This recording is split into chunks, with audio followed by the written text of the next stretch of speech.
So let's review our plant lab just a little bit. And one of the things I want you to think about when you think about what makes something a plant is that plants have a particular life cycle called the alternation of generations life cycle.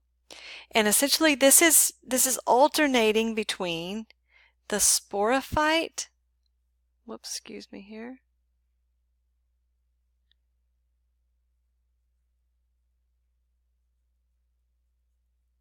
Generation and the gametophyte generation. So it's alternating between these two. Okay, the sporophyte generation is always going to be diploid. Okay, remember we talked about diploid and haploid previously. Diploid means there's two copies, right, of every chromosome. The gametophyte generation is haploid. Okay, so it's just N, right, only one copy. So for animals, right, for us, all of our cells are diploid except for our sperm and egg, right? That's it. That's the only haploid cells that we make as humans. So plants have a little more complicated life cycle, and we'll go through this in a little more detail, especially as it relates to mosses, because that's one of the organisms that you looked at this week in lab. But let's talk about some other general characteristics of plants. So first of all, we know that these are eukaryotic cells that make up plants. Okay, these are multicellular, so we don't have any single cell plants. Cellular, there we go.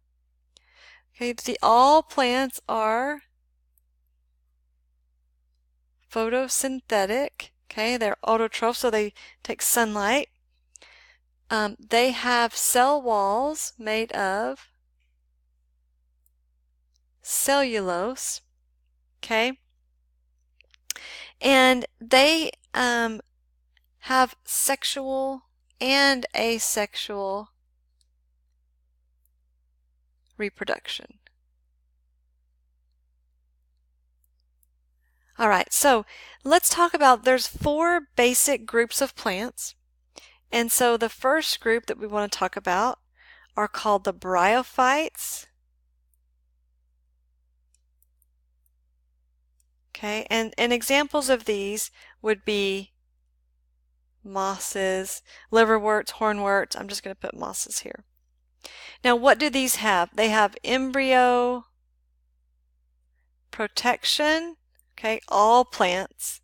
They're called embryophytes because all plants have embryo protection. They have no true vascular tissue. Okay? They're typically very small. This is important. The gametophyte is the dominant, that's the dominant generation. Now, what do I mean by dominant generation? Okay, remember we said they're going to alternate between these two generations, sporophyte, which is diploid, and gametophyte, which is haploid. The dominant one is the one that you would recognize as the obvious or primary form for that particular plant. So in this case, it's the gametophyte. Now I'm just going to tell you right now, this is the only group of plants in which the gametophyte is the dominant form. For every other group, the sporophyte is the dominant form. Okay, so we'll look at some digital microscopic images of female and male reproductive structures of the moss in just a little bit. But I want to go down and look at the life cycle. Okay, so remember we said all plants are going to have a sporophyte generation and all plants are going to have a gametophyte generation. Well, this is specifically how it relates to mosses. Okay, so in your lab you looked at the archegonium and you looked at the antheridium. So this is the male, right, reproductive structure. This is the female. Okay, so let's just begin here. Let's begin with the diploid sporophyte generation. Now, the first thing I want to point out to you here is that this is actually a stem, right, connected here. This is the sporophyte generation. It is dependent on or connected to the gametophyte generation down here. Okay, but let's start with the sporophyte. So we have diploid sporophyte. Now, the process of meiosis takes the genetic material and cuts it in half. So it takes a cell from diploid and it produces haploid daughter cells. So that's exactly what's happening. These cells, these sporophyte cells, are dividing by meiosis to become haploid spores. Okay? Then these haploid spores, so they're N, right? These are 2N, divide just by mitosis to become gametophyte. So we have both a male gametophyte spore and we have a female gametophyte spore. Now, they're going to further divide by mitosis, so there's going to remain haploid, right? And we're going to have a male gametophyte and a female gametophyte. So these would be, right, what are recognized as the dominant generation, or what we would recognize as a moss. Now what I want you to see is within these gametophytes, okay, they have structures, and the antheridium is the male structure that's producing the sperm, okay, and the female structure is called an archegonium, which is producing the ovum or the egg. Now, the moss is dependent on water because the sperm actually have to swim, right, to make their way to the ovum or the egg. So you have to have water or the sperm can't swim. So you can see up close here the sperm swimming to fertilize the egg. Okay, the sperm is haploid, the egg is haploid. Once the sperm fertilizes the egg, though, now we have restored our diploid structure, our diploid generation. So the embryo, because the egg N, the sperm N fuse together, we get 2N. Okay, and then that is going to develop into, right, the sporophyte, which is where we begin.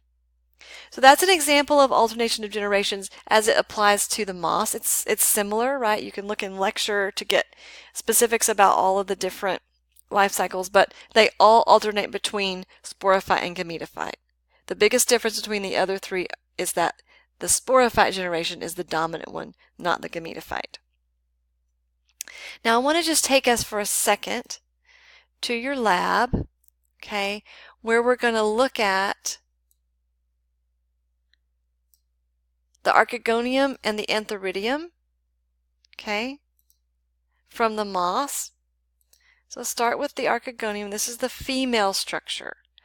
So this would be what we looked at where the ovum or the egg is developing, okay, on the female reproductive portion of that plant.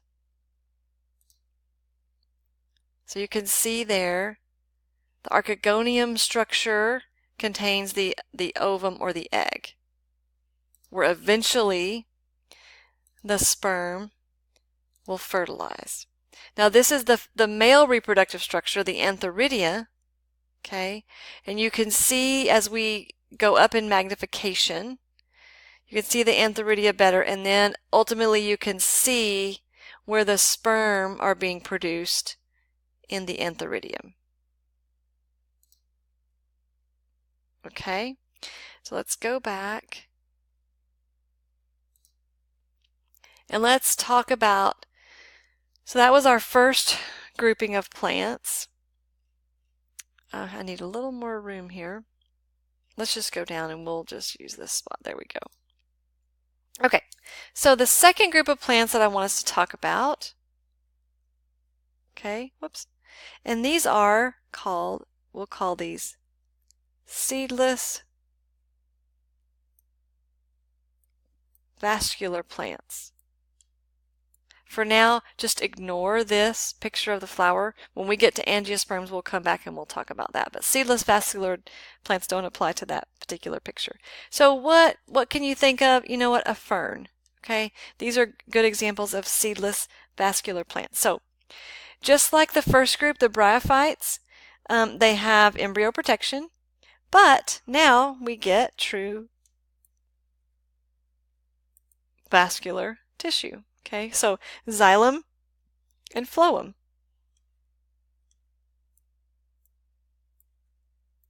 Whoops, phloem. Okay, that way water and nutrients can be transported, right, throughout this particular plant.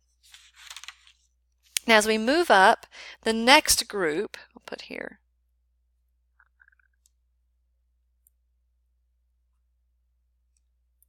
gymnosperms are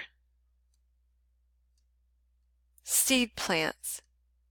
So not only do they have embryo protection and vascular tissue, now we see the ability for plants to form seeds, excuse me. Okay? Now, gymnosperms are naked seeds, okay, because they don't have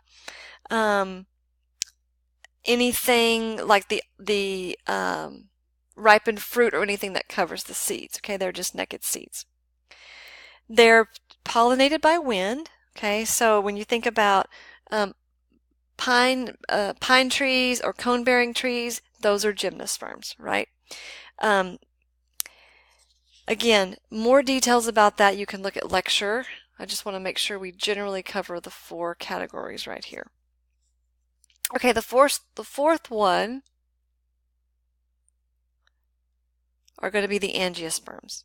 So everything that we've mentioned so far, embryo protection, vascular tissue, seeds, okay, what do we get out of angiosperms that the others don't have? Well, these are flowering plants, okay, and they have covered seeds.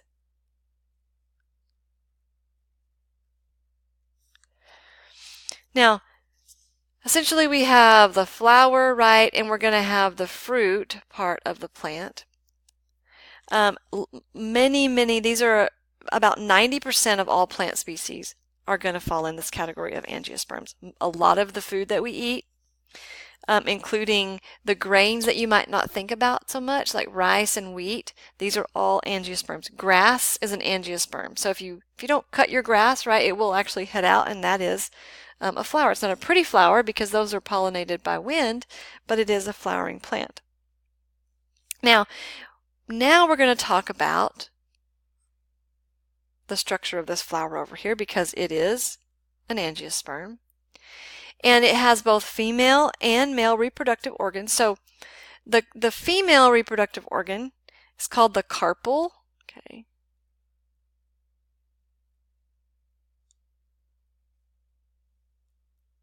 And the male reproductive organ is called the stamens. Okay. Now, what all is included in the female reproductive organ? Well, that's the style, the stigma, and the ovary. So you'll see here the stigma is labeled here. Okay. The style is sort of the long tube, all right? And then the ovary is this portion here. Okay, so the ovary is where the ovule or the egg is contained. That will be fertilized, right, by the sperm. Now, you remember from lab that angiosperms undergo double fertilization, right? So it's the sperm and the endosperm. Now, this ovary will eventually become the fruit, right? The ovary contains the egg, which will become fertilized, and the mature ovary will be the fruit itself. Okay, in the male reproductive structure, we've got the anther, okay, so these here, and the filament, all right? I do want us to look, because you did have some digital microscopic images to look at in lab, so I definitely want us to look at that. Let's see.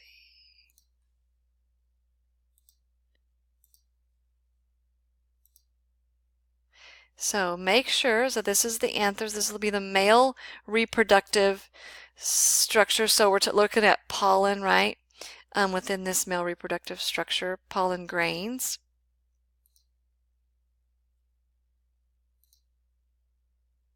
And then we want to look at the female reproductive structure also, make sure we can recognize the ovule and the ovum or the immature egg, the ovum or egg. And then we see an embryo sac, right, within the female reproductive structure.